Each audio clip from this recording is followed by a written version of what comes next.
मूल में शनिवार को Shivtech hospital and research centre limited और जनरल मेडिकल प्रैक्टिशनर्स एसोसिएशन द्वारा विश्व स्वास्थ्य दिवस पर रामलीला भवन में मुफ्त स्वास्थ्य शिविर का आयोजन किया था। इस शिविर में मधुमेह और अन्य बीमारियों की निःशुल्क जांच की गई। ईसीजी भी निकालकर मरीजों को औषधि का वितरण किया गया। इस स्वास्थ्य शिविर में सामान्य स्वास्थ्य जांच के साथ साथ हृदय रोग विशेषज्ञ, हड्डी विशेषज्ञ और स्त्री रोग विशेषज्ञ द्वारा जांच की गई। इसके लिए Shivtech hospital and research centre limited cardiology, polytrauma, super specialist unit Jamtha के विशेषज्ञ चिकित्सा अधिकारी उपस्थित रहकर उन्होंने आज दिनांक 5 एप्रिल 2025ला शिवटेक हॉस्पिटल नागपूर व जनरल मेडिकल प्रॅक्टिशनर असोसिएशन मूल यांचे संयुक्त विद्यमाने आज इथे महाआरोग्य शिबिर याचं आयोजन केलं आहे आणि या शिबिरामध्ये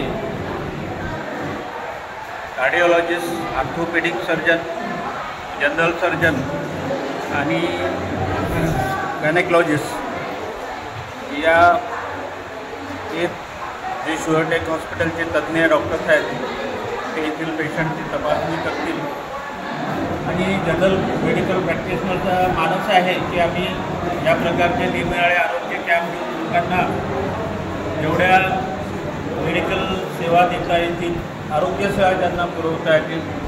त्या सेवा देण्याचा आमचा मानस आहे। यासाठी जनरल मेडिकल प्रॅक्टिशनरने सुधीरभाऊ मुनगंटीवार यांच्या प्रयत्नातून, त्यांच्या निधीतून आम्ही एक आरोग्य भवन ज्वेलरी कॉलेजच्या समोर त्यासाठी त्यांच्याकडनं मंजूर केलेलं आहे आणि ती वास्तू आज तिथे उभी आहे आणि त्या वास्तूमध्ये सुद्धा आम्ही आजपर्यंत 2-3 कॅम्प्स घेतलेले आहेत आणि पुढे सुद्धा मूल आणि परिसरातील जनतेच्या आरोग्यासाठी आम्ही असे निरनिराळे आरोग्य कॅम्प्स आम्ही घेत राहू अशी आमची इच्छा आहे।